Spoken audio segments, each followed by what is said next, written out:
Advance homeopathy clinic में आपका स्वागत है। कैसे हैं आप?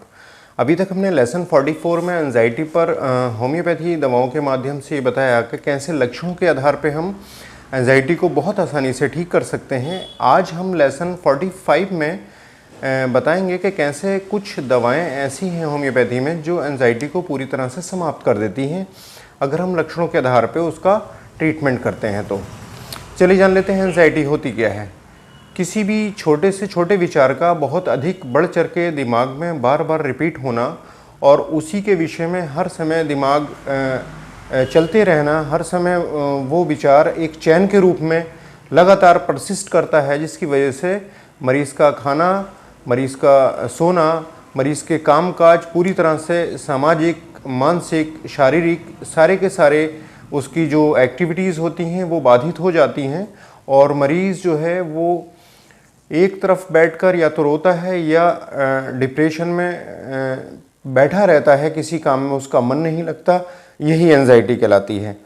कुछ ऐसे लक्षण हैं कि उनके आधार पे अगर हम सिम्टम्स का मिलान करके अगर मरीज़ को देते हैं तो मरीज़ पूरी तरह ठीक हो जाता है।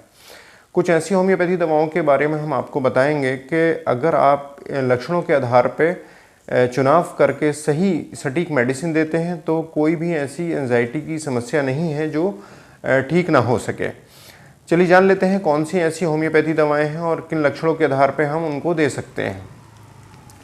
मलाशय में मरीज़ बताता है कि मलाशय में डॉक्टर साहब ऐंठन होती है, यानी रेक्टम में, तो घबराहट बेचैनी बहुत होती है। ऐसी कंडीशन में कैलकेरिया कार्ब 30 पावर में नियमित रूप से 2 हफ्ते देनी चाहिए।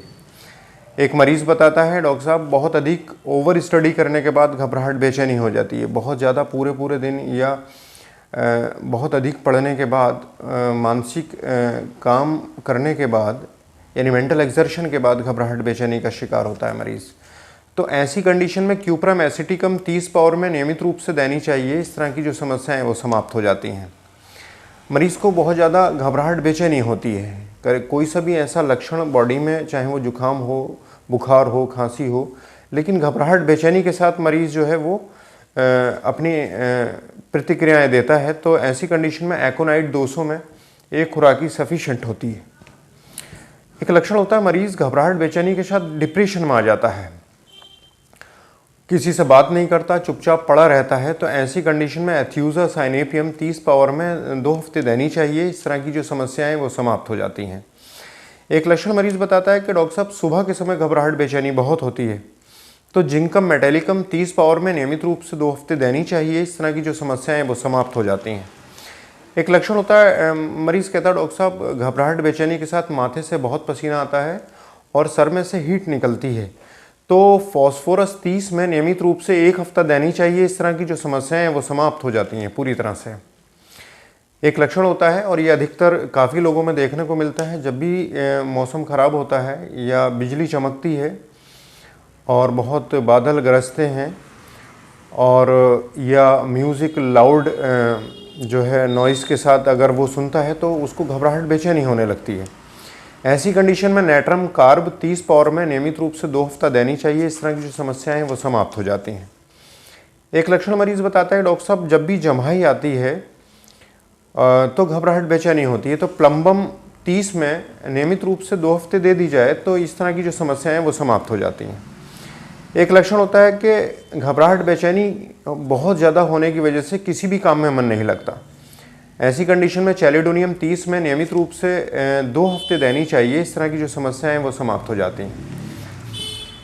एक लक्षण मरीज़ बताता है कि घबराहट बेचैनी की वजह से पूरे रूम के अंदर वो चक्कर लगाता रहता है, टहलता रहता है, कहीं भी चैन नहीं आता उसको, तो ऐसी कंडीशन में कोलोसिंथ 30 पावर में नियमित रूप से 1 हफ्ता देनी चाहिए। इस तरह की जो समस्याएं हैं वो समाप्त हो जाती हैं। तो ये लक्षणों के आधार पर होम्योपैथी दवाओं से आसानी से एंजाइटी को हम ठीक कर सकते हैं। समय रहते अगर इलाज किया जाए तो बिना किसी साइड इफ़ेक्ट के बीमारी को दबाया नहीं जाता है इनसे, और पूरी तरह से एंजाइटी को ख़त्म किया जाता है। तो उम्मीद है एंजाइटी पर हमारी ये वीडियो पसंद आई होगी। नेक्स्ट वीडियो में फिर मुलाकात होगी। एक सूचना जो हम अपने व्यूअर्स को देना चाहते हैं वो ये है कि पिछले 10 सालों से जो लासा मार्ट के नीचे हम क्लिनिक चला रहे थे, वो क्लिनिक हमारा टैक्सी स्टैंड पर शिफ्ट हो गया है। कोई भी हमारे पेशेंट्स हैं या व्यूअर्स हैं हमसे संपर्क करना चाहते हैं तो टैक्सी स्टैंड पर आकर मिलें। नेक्स्ट वीडियो में फिर मुलाकात होगी। Thank you.